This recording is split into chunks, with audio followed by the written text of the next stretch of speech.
En este momento en contacto con la doctora Soledad Rodríguez Pérez. Ella es integrante del equipo de neurología vascular de la Fundación para la Lucha contra las Enfermedades Neurológicas de la Infancia, más conocido como Instituto FLENI. Qué gusto poder hablar con usted, doctora.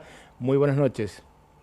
¿Qué tal? ¿Cómo andan? El gusto es mío. Gracias por la invitación. Bueno, pretendemos molestarla solamente un segundito, unos minutitos, mejor dicho, para hablar No acerca de pasa nada. esta fecha de mañana, que es el Día Mundial en que se conmemora el ataque cerebrovascular o accidente cerebrovascular, no sé cómo es mejor mencionarlo, el Día Mundial del ACV. Ujú.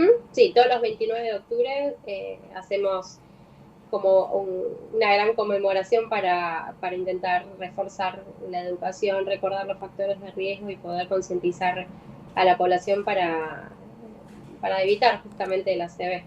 Comenzamos, doctora, definiendo brevemente qué es un ACV. Sí, claramente. Mira, una ACV es, digamos, una afectación neurológica que se produce cuando se interrumpe el flujo sanguíneo cerebral. Este flujo se puede alterar por dos mecanismos distintos. Uno que es que una arteria se tape, ¿sí? Y como no llega sangre a todo el territorio que destinado a esa arteria, las neuronas se mueren y eso es lo que nosotros llamamos un ACV isquémico, que son más o menos el 80% de todos los ACV. Y por otro lado, la otra opción que tenemos es que, digamos, la arteria se rompa y empieza a salir sangre por fuera de la misma y que de alguna forma esa sangre también dañe las neuronas, por un lado porque no llega lo suficiente a través de la arteria y por otro lado porque la sangre misma por afuera las puede dañar. Eso es un ACV hemorrágico y más o menos corresponde al 15-20% del resto de los ACVs. ¿Y cómo se produce, cuáles son los motivos principales, doctora? Bien, es una buena pregunta porque gran parte de los ACV los podemos prevenir, ¿sí? Lo más importante que quiero dejar primero en claro es que no tenemos forma de identificar un ACV isquémico o un hemorrágico cuando un paciente se presenta con síntomas, ¿sí? O sea que Bien. es muy importante siempre concurrir rápido a la guardia.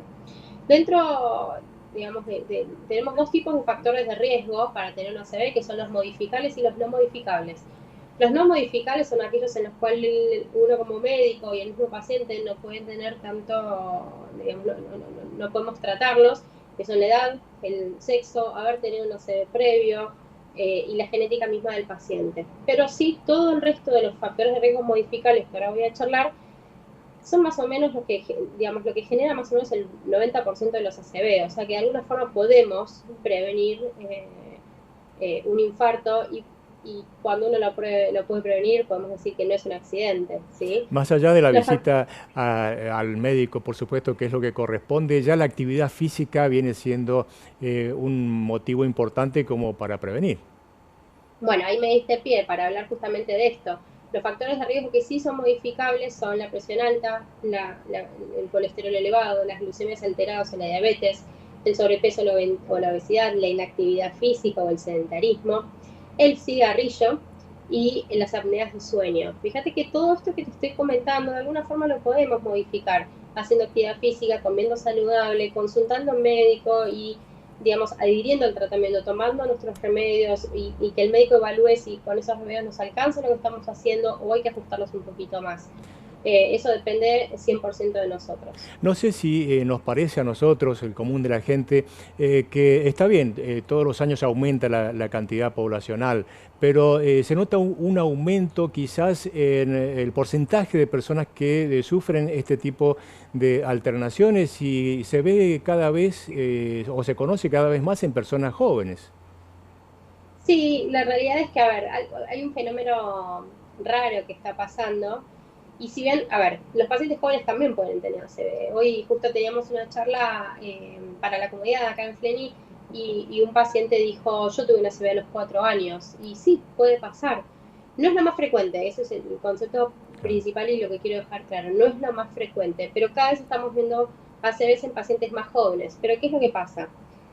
Si bien los pacientes jóvenes hay que estudiarlos de una manera distinta porque hay distintas patologías que lo pueden generar, que no es lo común ver en los pacientes más viejitos, pero también lo que estamos viendo en los jóvenes es que muchas veces fuman mucho, no hacen actividad física, tienen sobrepeso, a veces se toma alcohol en forma desmedida o no dentro de lo habitual o lo que es sano dentro del ámbito médico. Entonces ya de pronto te nombré 4 factores de riesgo en alguien capaz de 35 años, ¿sí? Podemos Entonces encerrar, empezamos a ver, sí, sí, podemos encerrar todo en la palabra descontrol. un poco, es un poco fuerte, pero sí, Claro. sí. Doctora, yo sé que ustedes están trabajando en unos estudios de investigación. Hay un estudio que se llama ESTEPA. ¿A qué se debe ese nombre y qué es lo que incluye? Estepas por unas siglas de estudio epidemiológico de la población argentina. Es un estudio enorme que estuvimos haciendo desde el año 2015 más o menos, o sea que vamos muchos años, en el cual estamos intentando ver cuál es la situación actual del ACV en Argentina, tener números concretos, saber cuántos pacientes viven con una secuela de ACV, cuántos pacientes anualmente tienen una ACV, cuáles son los factores de riesgo principales en Argentina, porque tranquilamente en Argentina puede ser distinto a lo que está reportado en otras partes del mundo. La realidad es que era muy necesario hacer este estudio, hacía muchos, muchos años, más de 30, que no teníamos información actualizada, así que con mucho esfuerzo y mucha constancia pudimos hacerlo y a poquito se van publicando los resultados. En este contexto te puedo decir que el 2% de la población argentina, digamos, convive con alguna secuela de la ACV o ha tenido una ACV, que eso se reproduce más o menos en 340.000 habitantes. Te puedo decir que anualmente se espera que haya entre 50 y 60.000 casos de ACV nuevos por año. Bueno, doctora, muchísimas gracias por su tiempo.